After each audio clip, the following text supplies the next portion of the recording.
Trabalhar juntos para um objetivo comum. A Igreja não experimentará a unidade enquanto não estiver agindo como uma só, envolvida na proclamação do Evangelho de Jesus Cristo. Esta missão proporciona um treino ideal para aprender a harmonia. Ensina aos crentes que individualmente todos eles fazem parte da poderosa família de Deus e que a felicidade de todos depende do bem-estar de cada um. No seu ministério, Cristo fundiu numa só a restauração da alma e a restauração do corpo. E quando enviou os discípulos na sua missão, insistiu semelhantemente na pregação e na cura física. Lucas capítulo 9, versículo 2 e Lucas capítulo 10, versículo 9. Portanto, a Igreja de Cristo tem de avançar tanto como a obra da pregação, o ministério da palavra, como com o trabalho médico-missionário. E nenhum destes aspectos da obra de Deus deve ser desenvolvido independentemente ou absorver toda a atenção. O nosso trabalho pelas almas deve caracterizar-se, como nos dias de Cristo, por um equilíbrio, uma ação de conjunto e harmonia. Aqueles que estão envolvidos nos vários aspectos do trabalho da Igreja devem cooperar intimamente se desejam estender ao mundo o convite do Evangelho com poder. Alguns pensam que a unidade implica uma certa centralização que favoreça a eficiência. No entanto, a metáfora do corpo indica que cada órgão, grande ou pequeno, é importante. A cooperação, não a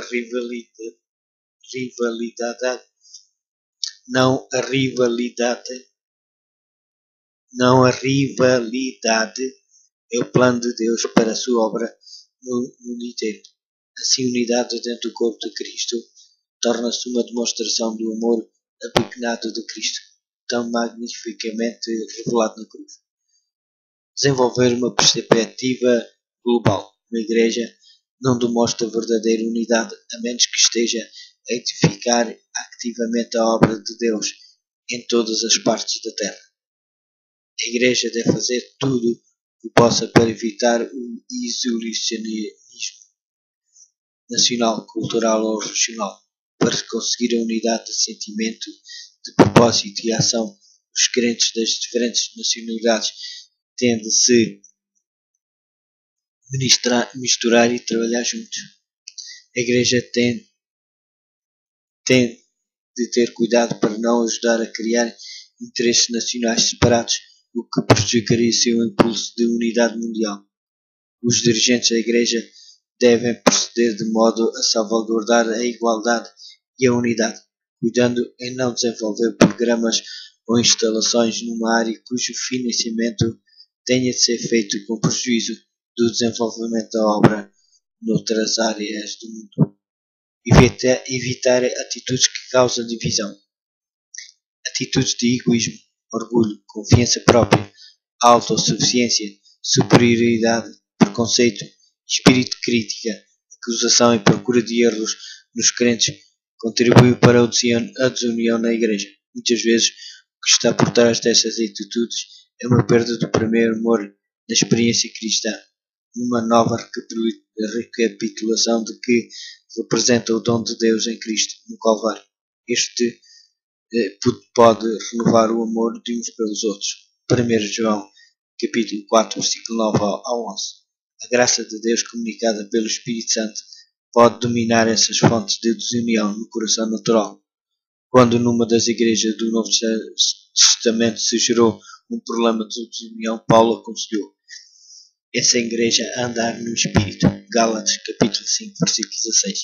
Pela oração constante, devemos procurar a orientação do Espírito, que nos conduzirá à unidade. Andar no Espírito produz o fruto do Espírito: amor, gozo, paz, longanimidade, benignidade, bondade, fé, mansidão, temperança, que é um antídoto eficaz da desunião. Gálatas, capítulo 5, versículos 22 e 23. Tiago falou contra outra raiz de desunião. Basear o modo como tratamos as pessoas na sua riqueza ou posição, denunciou em termos energéticos tal favoritismo. Se fazeis distinção de pessoa, cometeis pecado e sois redarguidos pela lei como transgressores. Tiago, capítulo 2, versículo 9. Porque Deus é imparcial. Atos Apóstolos, capítulo 10, versículo 34. Não devemos dar mais diferença a alguns membros da Igreja do que outros por causa da sua posição, riqueza ou capacidade. Podemos respeitá-lo, mas não devemos considerá-lo mais precioso para o nosso Pai Celestial do que o mais humilde Filho de Deus. As palavras de Cristo corrigem a nossa perspectiva. O que quer que tenhas feito a um dos menores destes meus irmãos, a mim fizeste. Mateus, capítulo 25, versículo 40. Ele é representado na pessoa do menor, assim como na pessoa do maior ou mais abençoado dos membros. Todos são seus filhos e, portanto, igualmente importantes para ele.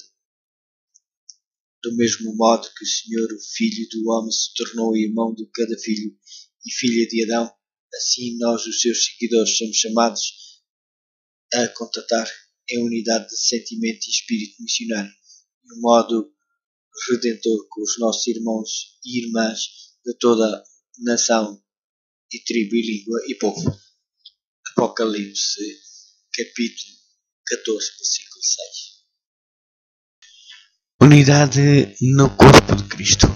A Igreja é um corpo com muitos membros, chamadas de todas a nação, tribo, língua e povo. Em Cristo somos uma nova criação. Distinções de raça, cultura e nacionalidade, e diferença entre grandes e pequenos, ricos e pobres, homens e mulheres, não devem ser motivo de dissensões entre nós. Todos somos iguais em Cristo, o qual, por um só Espírito, nos uniu numa comunhão com Ele e uns com os outros. Devemos servir e ser servidos sem parcialidade ou restrições, mediante a revelação de Jesus Cristo. Nas Escrituras, partilhamos a mesma fé e esperança e estendemos um só testemunho para todos. Esta unidade encontra a sua fonte na unidade do Deus Triuno que nos adotou como seus filhos. Jesus, depois de ter terminado a sua obra na terra, encontramos em João capítulo 17, versículo 4, continua a preocupar-se e a sofrer com a condição dos seus discípulos, até à própria véspera da sua morte. A inveja provocava discussões sobre quem seria o maior e quem teria a posição mais elevada no reino de Cristo. A explicação de Jesus de que a humildade seria a virtude essencial no seu reino, de que os seus verdadeiros seguidores deveriam ser servos dispostos a fazer tudo sem esperar em troca nem mesmo o agradecimento, parecia ter sido feito a surdos. Lucas capítulo 17, versículo 10. O próprio exemplo do mestre, curvando-se para lhe lavar os pés, coisa que por orgulho nenhum deles queria fazer, parecia ter sido em vão. Jesus é amor. Foi a sua simpatia que levou multidões a seguir. Não compreendendo este amor destituído de egoísmo, os seus discípulos tinham muitos e fortes preconceitos contra os que não eram judeus, as mulheres, os pecadores e os pobres, facto que não os deixava ver o amor de Cristo, que envolvia todos, mesmo que eles ser desprezados. Quando os discípulos o encontraram a conversar com a samaritana, mulher de má reputação, ainda não tinham aprendido que as searas maduras para a ceifa incluíam cereal de todas as variedades, pronto a ser recolhido. Cristo, porém, não podia ser influenciado pela tradição, nem pela opinião pública, nem mesmo por pressões familiares. Estendia o seu irreprimível amor à humanidade, arruinada, para reabilitar um amor assim que os faria diferentes do público descuidado. Haveria de ser a prova dos verdadeiros discípulos. Deveriam amar tal como ele amava. O mundo haveria de poder conter, distinguir os cristãos, não pela sua profissão de fé, mas pela manifestação do amor de Cristo neles. João capítulo 13, versículo 34 e 35. Por isso mesmo no jardim do Getsemane, A principal preocupação de Cristo era a unidade da sua igreja, aqueles que lhe tinham sido dados do mundo. João, capítulo 14, versículo 6. Suplicou ao Pai por uma unidade na igreja, semelhante àquela que existia entre a divindade. Rogo para que todos os seus seguidores sejam um como tu, ó Pai, o és em mim e eu em ti, que também eles sejam um em nós, para que o mundo creia que tu me enviastes. João capítulo 17, versículo 21. Uma unidade assim é o mais poderoso instrumento com o qual a igreja pode testemunhar, pois demonstra o abnegado amor de Cristo pela humanidade, disse ele, eu neles e tu em mim, para que eles sejam perfeitos em unidade, e para que o mundo conheça que tu me enviaste a mim e que os tens amado a eles como tens amado a mim. A unidade da Igreja segundo a Bíblia. Que espécie de unidade tinha Cristo em mente para que a Igreja fingível de hoje? Como é possível existir um tal amor e unidade? Qual é o seu fundamento? Como é constituída? Exige uniformidade ou permite a diversidade? Como funciona? Unidade do Espírito. O Espírito Santo é a força que mantém a unidade da Igreja. É por seu intermédio que os crentes são conduzidos à Igreja. Por ele são todos batizados, formando um corpo. 1 Coríntios capítulo 12, versículo 13. Estes membros batizados devem ter uma unidade que Paulo descreve como a unidade do Espírito. Efésios capítulo 4, versículo 3. O apóstolo fez uma lista das principais componentes da unidade do Espírito. Há um só corpo e um só Espírito, disse ele, como também foste chamados em uma só esperança da vossa vocação, um só Senhor, uma só fé, um só batismo, um só Deus e Pai de todos, o qual sobre todos e por todos e em todos. Efésios capítulo 4, versículo 4 e 6. A repetição 7 vezes da expressão um só ou uma só reforça a unidade completa que Paulo visionava, chamando as pessoas de todas as raças e nacionalidades. O Espírito Santo batizava-as em um só corpo, o corpo de Cristo, a Igreja. À medida que se desenvolve em Cristo, as suas diferenças culturais deixam de ser motivo de divisão. O Espírito Santo derruba as barreiras entre os de condição elevada e os de condição humilde, entre ricos e pobres, entre homens e mulheres, compreendendo que à vista de Deus todos são iguais, os membros respeitam-se e apreciam-se mutuamente. Esta unidade funciona também ao nível institucional.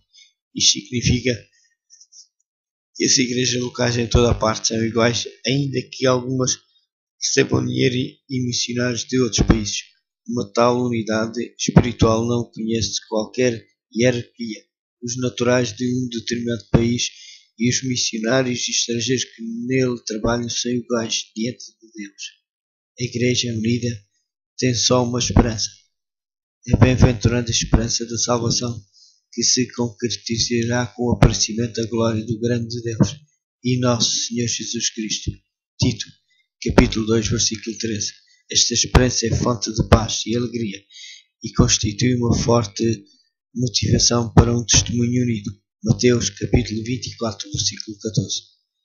Leva a uma transformação, porque qualquer que nele tem esta esperança purifica-se a si mesmo, como também ele é puro. 1 João capítulo 3, versículo 3. É através de uma fé comum, fé pessoal, no sacrifício expiatório de Jesus Cristo, que todos se tornam parte do corpo. O único batismo que simboliza a morte e a ressurreição de Cristo. Romanos capítulo 6, versículo 3 ao 6. Exprime perfeitamente esta fé, dando testemunho de uma união com o corpo de Cristo. Finalmente, a Escritura ensina que há um só Espírito, um só Senhor e um só Deus e Pai. Todos os aspectos da unidade da Igreja têm o seu fundamento na unidade de Deus triunfo. Há diversidade de dons, mas o Espírito é o mesmo. Há diversidade de ministérios, mas o Senhor é o mesmo. E há diversidade de operações, mas é o mesmo Deus que opera em tudo e em todos. 1 Coríntios capítulo 12, versículo 4 ao 6. A amplitude da unidade. Os crentes experimentam uma unidade na maneira de pensar e de sentir. Notem-se as seguintes exortações. Ora, o Deus de paciência e consolação vos conceda o mesmo sentimento uns para com os outros, segundo Cristo Jesus, para que concordes a uma boca glorifiqueis ao Deus e Pai de nosso Senhor Jesus Cristo. Romanos capítulo 15, versículos 5 e 6. Rogo-vos, porém, irmãos, pelo nome de nosso Senhor Jesus Cristo, que digais todos uma mesma coisa, que não haja entre vós desensações, antes sejais unidos no mesmo sentido e no mesmo parecer. 1 Coríntios capítulo 1, versículo 10. Sede consolados, sede do mesmo parecer, vivei em paz, e o Deus de amor e de paz seja convosco. 2 Coríntios capítulo 13, versículo 11. A Igreja de Deus deve, portanto, revelar uma unidade de sentimento, pensamento e ação. Quer isto dizer que os membros devem ter sentimentos, pensamentos e atos idênticos. A unidade bíblica implica uniformidade, unidade na diversidade. A unidade bíblica não significa uniformidade. A metáfora bíblica do corpo humano demonstra que a unidade da Igreja existe na diversidade. Um corpo tem muitos órgãos, contribuindo todos para um funcionamento ótimo do mesmo. Cada órgão desempenha uma função vital, ainda que diferentes, todos são necessários. Este mesmo princípio se aplica à Igreja. Deus distribui os seus dons a cada um como quer. 1 Coríntios capítulo 12, versículo 11, criando uma saudável diversidade que beneficia a congregação. Nem todos os membros pensam da mesma maneira. Nem todos têm capacidade para fazer o mesmo trabalho. Todos, porém, funcionam sob a direção do mesmo Espírito, edificando a Igreja com o melhor das capacidades que Deus lhe deu. Para cumprir a sua missão, a Igreja precisa da contribuição de todos os dons, que no seu conjunto impulsiona toda a atividade evangelística. Hoje a Igreja não depende de cada membro fazer a mesma coisa que fazem os outros. Depende, isso sim, de todos os membros cumprirem as tarefas de que Deus incumbiu. Na natureza videira, os seus ramos fornecem uma ilustração de unidade na diversidade. Jesus empregou a metáfora da videira para descrever a união do crente consigo. João, capítulo 15, versículo 1 ao 6. Os ramos, os crentes, são prolongamentos da videira verdadeira que é Cristo. Com todos os ramos e folhas, cada cristão individual é diferente dos outros. Embora exista uma unidade, visto que todos recebem o alimento da mesma fonte. A videira, os ramos são indivíduos separados e não se fundem uns nos outros, mas cada ramo terá de estar em comunhão com os outros, uma vez que todos estão ligados à mesma cepa, todos se alimentam da mesma seiva, assimilando os mesmos elementos vitais. Assim, a unidade cristã depende da ligação dos membros a Cristo. É dele que vem o poder que vitaliza a vida cristã. Ele é a fonte do talento e da força necessários para cumprir a tarefa da Igreja. A união com ele molda os gostos, os hábitos, o estilo de vida de todos os cristãos. Através dele, todos os membros estão ligados uns aos outros e unidos numa missão. Quando os membros permanecem nele, o egoísmo é afastado e a unidade cristã estabelecida, permitindo-lhe cumprir a sua missão. Deste modo, embora existam na Igreja pessoas com temperamentos diferentes, todas trabalham sob a direção da mesma cabeça. Embora haja muitos dons, há apenas um Espírito. Embora os dons sejam diferentes, há uma ação harmoniosa. É o mesmo Deus que opera em tudo em todos. 1 Coríntios capítulo 12, versículo 6. Unidade da fé. A diversidade dos dons não significa, porém, uma diversidade de crenças. Nos últimos dias, a Igreja de Deus compor-se-á de um povo que partilha a mesma plataforma do Evangelho eterno. A vida de todos caracteriza-se pela observância dos mandamentos de Deus e da fé de Jesus Cristo. Apocalipse, capítulo 14, versículo 12. Juntos proclamam ao mundo o convite de Deus para a salvação. Que importância tem a unidade da Igreja? Unidade é essencial à Igreja. Sem ela, a Igreja falhará no cumprimento da sua missão sagrada. A unidade torna eficientes os esforços da Igreja. Um mundo dilacerado por dissidentes, dissensões e conflitos, o amor e a unidade entre os membros da Igreja, com personalidades, temperamentos e inclinações diferentes, testemunham a favor da mensagem da Igreja com muito maior força do que seria possível de outro modo qualquer. Esta unidade constitui uma incontestável evidência da sua ligação com o céu e da validade das suas credenciais como discípulos de Cristo.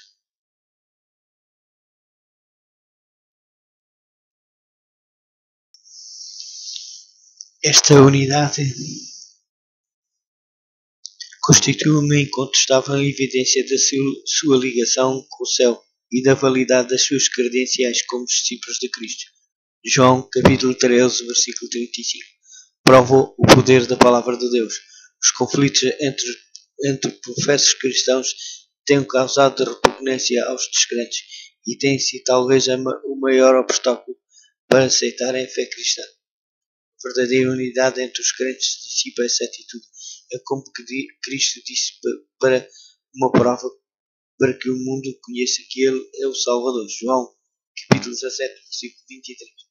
A unidade revela a realidade do reino de Deus. Uma igreja verdadeiramente unida na terra revela que os seus membros são sinceros na sua esperança de viverem juntos no céu. A unidade na terra demonstra a realidade do céu eterno de Deus. Para aqueles que assim vivem, cumpre-se este pensamento da Escritura. Veja como é bom e agradável viverem unidos os que se sentem irmãos. Salmos 133, versículo 1. A unidade mostra a força da Igreja.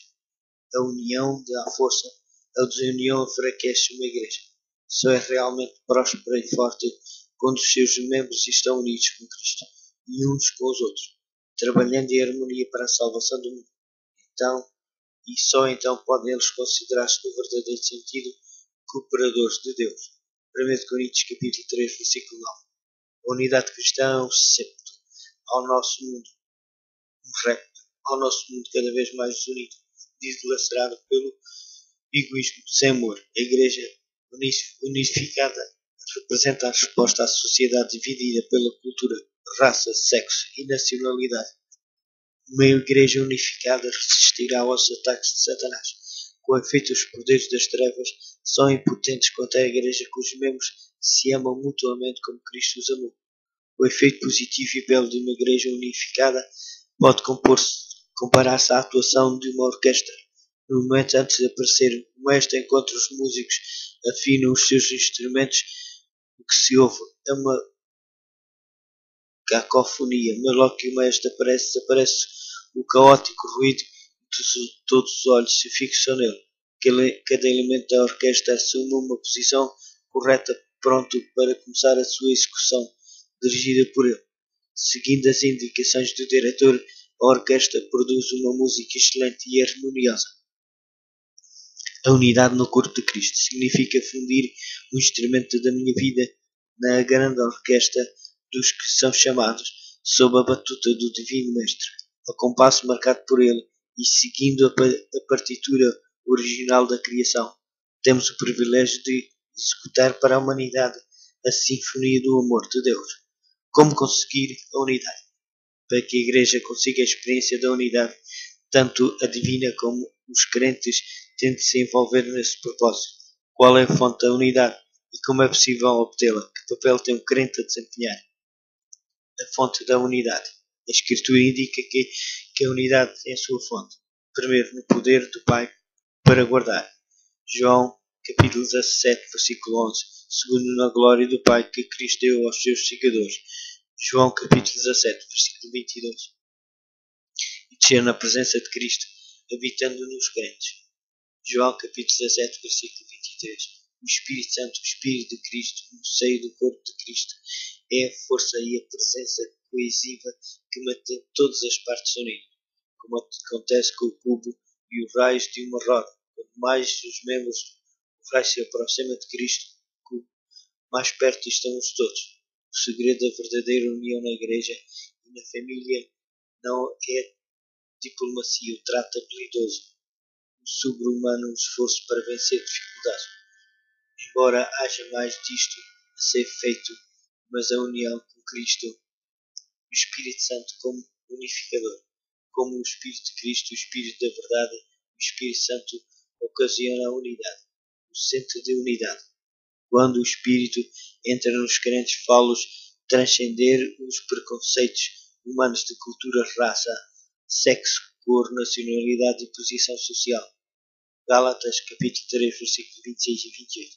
Consegue-o introduzindo-lhes Cristo no coração. As pessoas com que ele habita centram-se em Cristo e não em si mesmo. A sua união com Cristo estabelece o laço de unidade entre elas. O fruto da presença do Espírito no interior minimizam então as suas diferenças e unem-se na missão de glorificar Jesus. Os dons do Espírito ajudam a conseguir a unidade. Em que medida se pode atingir o objetivo da unidade da Igreja? Quando Cristo iniciou a sua obra de mediação junto do Pai no céu, garantiu a realização do propósito de ter o seu povo unido, de modo que isso não fosse apenas uma ilusão. Por intermédio do Espírito Santo, distribuiu dons especiais, destinados particularmente a estabelecer a unidade da fé entre os crentes. Falando destes dons, Paulo disse que Cristo deu uns como apóstolos e outros como profetas e outros como evangelistas e outros como pastores e mestres. Estes dons foram dados à Igreja para o aperfeiçoamento dos santos, para a obra do ministério, para a edificação do corpo de Cristo, até que todos cheguemos à unidade da fé e do pleno conhecimento do Filho de Deus, ao estado de homem, feito à medida da estatura da plenitude de Cristo. Estes dons especiais destinam-se a desenvolver a unidade do Espírito, para ser uma unidade de fé. Efésios capítulo 4, versículo 3 3 e 13, a fim de que os crentes se tornem adultos e firmes, deixando de ser meninos atirados para um e para outro lado, pelas ondas, e empurrados para aqui e para ali, por todos os ventos de doutrina, e pela astúcia e habilidade dos homens, nas suas maquinações traiçoeiras. Efésios capítulo 4, versículo 14. Por meio destes dons, os crentes falam a verdade, em amor e crescem em Cristo, que é a cabeça da Igreja, desenvolvendo uma unidade dinâmica de amor em Cristo. Disse Paulo, corpo completo, unido e bem ajustado por todos os ligamentos das articulações, cresce e desenvolve em amor, na medida em que cada órgão executa o seu trabalho. Efésios, capítulo 4, versículo 16. A base da unidade é como o Espírito da verdade. João, capítulo 15, versículo 26. Que o Espírito Santo opera para cumprir a promessa de Cristo. A sua tarefa é guiar os crentes em toda a verdade. João, capítulo 16, versículo 13. Então é bem claro que a verdade centrada em Cristo é a base da unidade. A missão do Espírito é guiar os crentes na verdade, conforme a verdade em Jesus. Efésios, capítulo 4, versículo 21. Este estudo tem um efeito unificador, mas o estudo só por si não é suficiente para causar a verdadeira união. Só o crer, o viver e o pregar a verdade conforme ela é em Jesus é que causam essa união. A comunhão, os dons espirituais e o amor são todos muito importantes, mas a sua plenitude só é possível através daquele que disse: Eu sou o caminho, a verdade e a vida. João, capítulo 16, versículo 6. Cristo orou: santifica-os na verdade. Tua palavra é a verdade. João, capítulo 17, versículo 17. Para conseguirem a unidade dos crentes, precisam, hoje, de receber a luz que irradia da palavra. Quando esta verdade, conforme em Jesus, habita no coração do crente, ela refina e leva e purifica a vida, eliminando todos os preconceitos e atritos. O novo mandamento de Cristo. Da mesma maneira que o homem e a igreja foi feita à imagem de Deus, assim como os membros da divindade se amam mutuamente, também os membros da igreja deverão amar-se uns aos outros. Cristo ordenou aos crentes que demonstrassem o seu amor a Deus, amando os outros como a si mesmos. Mateus, capítulo 19, versículo 39. O próprio Jesus praticou o princípio do amor até às últimas consequências no Calvário, porque antes de morrer Cristo aprofundou o sentido da declaração que antes havia feito, dando aos seus discípulos um mandamento novo, que vos ameis uns aos outros, como eu vos amei. João, capítulo 15, versículo 20 e João, capítulo 13, versículo 34. E como se lhes dissesse, estou a pedir-vos que não reclameis os vossos direitos, para ver se recebeis o que vos é devido, para reclamar sem juízo, caso assim não aconteça.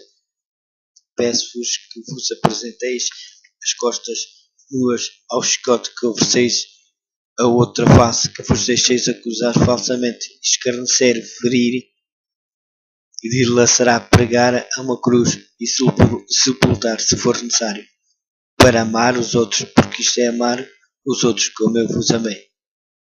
A possibilidade é impossível. Como podemos amar como Cristo amou? Impossível. Cristo pede o impossível, mas Ele pode realizar o impossível. Ele prometeu, e quando eu for levantado da terra, todos atrairei a mim.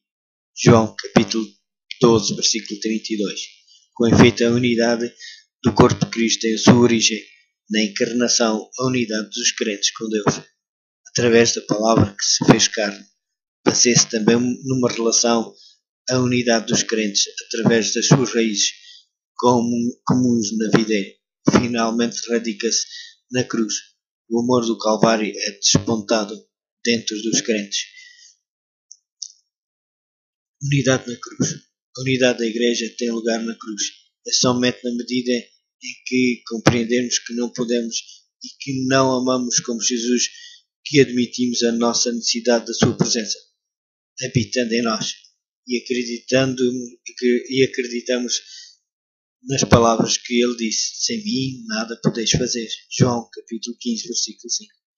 Na cruz tomamos consciência de que ele não morreu unicamente por nós, mas por todas as pessoas da terra. Isso significa que ele ama todas as nacionalidades, raças, cores e classes.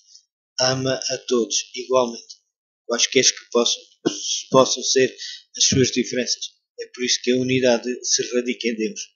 A visão estreita do homem tende a separar as pessoas. A cruz vence a cegueira humana e mostra o preço divino atribuído a cada ser humano. Revela que não há ninguém que não tenha valor.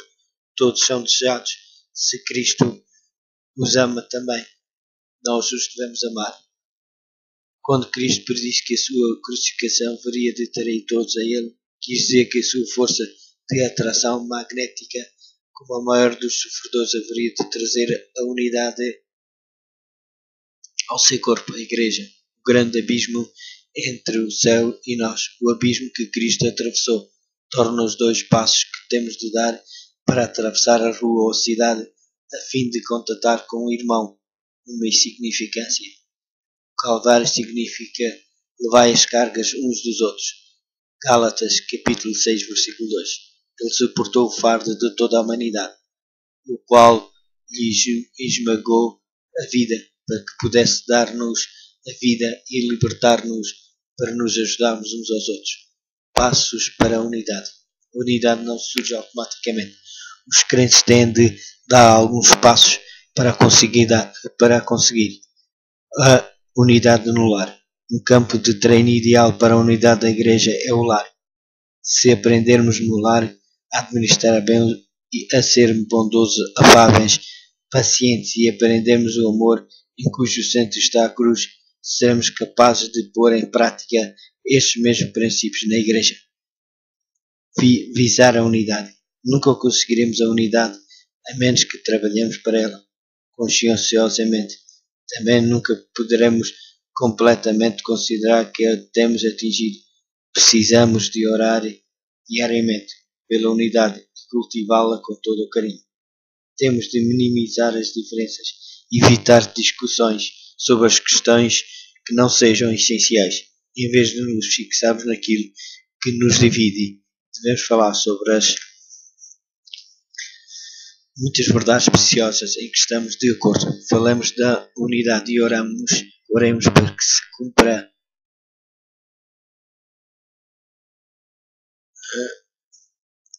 a oração de Cristo. Assim podemos realizar a unidade e a harmonia que Deus deseja que tenhamos.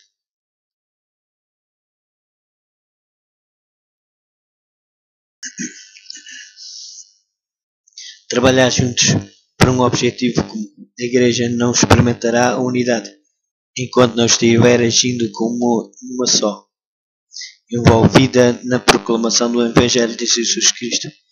Esta missão proporciona um treino ideal para aprender a harmonia. Ensina aos crentes que individualmente todos eles fazem parte da poderosa família de Deus e que a felicidade de todo depende do bem-estar de cada um. No seu ministério, Cristo fundiu numa só a restauração da alma e a restauração do corpo. E quando enviou os discípulos na sua missão, insistiu semelhantemente na pregação e na cura física.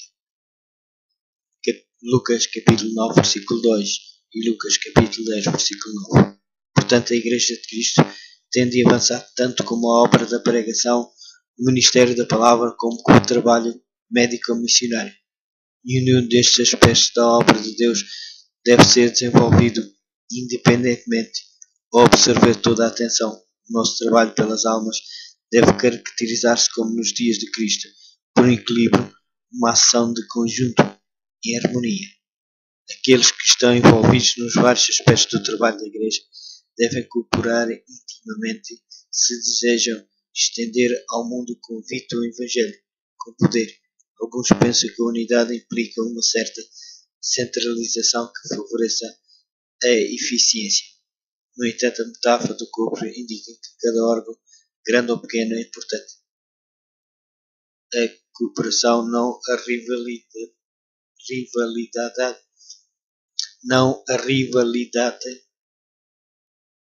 rivalidade, é o plano de Deus para a sua obra no mundo inteiro. Assim, a unidade dentro do corpo de Cristo torna-se uma demonstração do amor apequenado de Cristo, tão magnificamente revelado na cruz. Desenvolver uma perspectiva global. Uma Igreja não demonstra verdadeira unidade a menos que esteja a edificar ativamente a obra de Deus em todas as partes da terra. A Igreja deve fazer tudo o que possa para evitar o isolacionismo nacional, cultural ou regional, para conseguir a unidade de sentimento, de propósito e ação.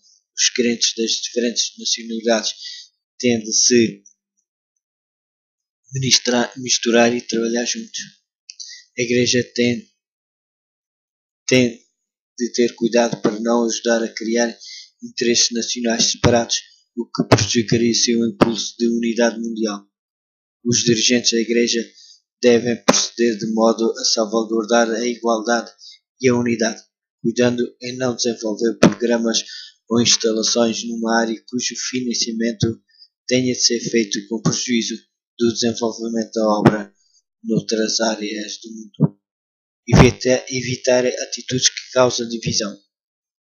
Atitudes de egoísmo, orgulho, confiança própria, autossuficiência, superioridade, preconceito, espírito de crítica, acusação e procura de erros nos crentes contribuiu para a desunião na Igreja. Muitas vezes, o que está por trás destas atitudes é uma perda do primeiro amor da experiência cristã, uma nova recapitulação de que representa o dom de Deus em Cristo no Calvário.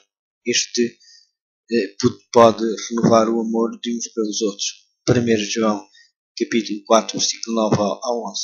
A graça de Deus comunicada pelo Espírito Santo pode dominar essas fontes de desunião no coração natural.